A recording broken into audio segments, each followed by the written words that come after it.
जाति क्या है? हम मनुष्य जाति के हैं। जाति ये है कि हम गधा जाति के नहीं हैं, हम घोड़ा जाति के नहीं हैं, हम पशु पक्षी जाति के नहीं हैं। हम किस जाति के हैं?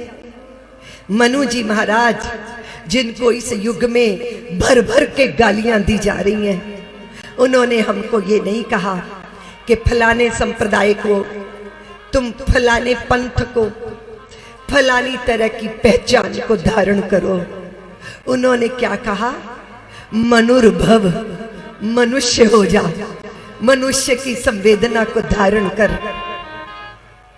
पशु पक्षी जड़ जंगम सबका पूरा ख्याल रख, क्योंकि तू मनुष्य है और तू मनुष्य जन्म से नहीं हो पाएगा।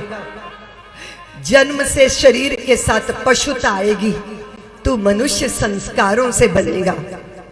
और जब तू मनुष्य हो जाएगा तो तेरे हृदय में चींटी से लेके ब्रह्मा तक एक ही चेतना का दर्शन करने की दृष्टि आएगी। इसलिए सनातनी स्त्रियां जब कभी सैर करने जाती हैं, हाथ खाली नहीं होते। टूटे हुए चावल, टूटे हुए तिल, उसमें थोड़ी चीनी, कुछ नहीं तो आटा लेकर चल देती हैं। सैर करना निष्प्रयोजन नहीं होता हिंदू नारियों का। मार्ग में चींटियों के घर मिलते हैं तो वो तिल और चावल चींटियों के लिए समर्पित किए जाते हैं। नन्ही सी चींटी का अस्तित्व ही क्या है, पर हमारे लिए लघु हो या विराट हो, हमने एक का ही दर्शन किया है।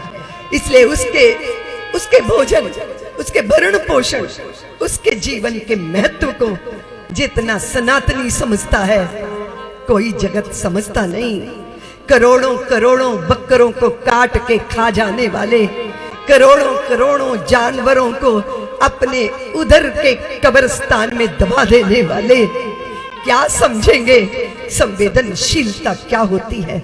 संवेदनशीलता सीखनी है तो फिर सीखो ना। किसी अपढ़, मैं मूर्ख नहीं कहूंगी, क्योंकि पढ़े लिखे होने से विद्वता नहीं आ जाती।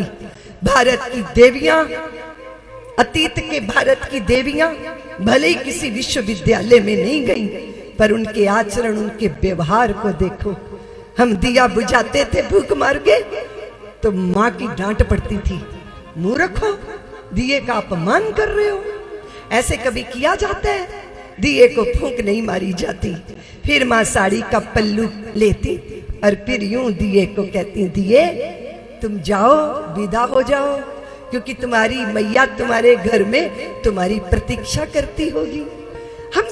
हम कल्पनाओं में खो जाते। कदाचित दिए की भी माँ होगी, वो उसका इंतजार कर रही होगी।